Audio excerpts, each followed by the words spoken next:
Donald Trump की निगाहें America से 2000 किलोमीटर दूर वेनेजुएला पर हैं। अमेरिका ने वेनेजुएला से युद्ध की तैयारी पूरी कर ली है। अमेरिका के सबसे खतरनाक फाइटर जेट तैयार हैं। अटैक हेलीकॉप्टर उड़ान भर रहे हैं। वेनेजुएला के समुद्री तट पर कैसे हमला होगा, इसका अभ्यास किया जा रहा है। डोनाल्ड ट्रंप ने वेनेजुएला को घुटनों पर लाने के लिए पूरी ताकत झोंक दी है, लेकिन एक दक्षिण अमेरिकी देश वेनेजुएला को पस्त करने के चक्कर में डोनाल्ड ट्रंप के सामने दूसरा बहुत बड़ा फ्रंट तैयार हो गया है। ईरान ने पुतिन को साथ लेकर एक बड़ा मैसेज दिया है। साथ ही एक मैसेज ईरान और चीन के लीडर्स के बीच हुई बातचीत ने दे दिया है।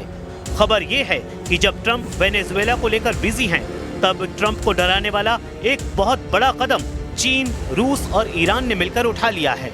अब ईरान इसका शोर खुल्लम खुल्ला मचा रहा है ताकि तेहरान की आवाज व्हाइट हाउस को बेचैन कर दे।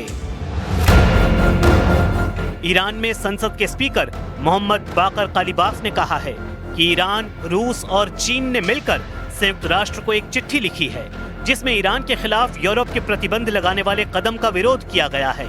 यानी ईरान के साथ पुतिन भी है और जिनपिंग भी।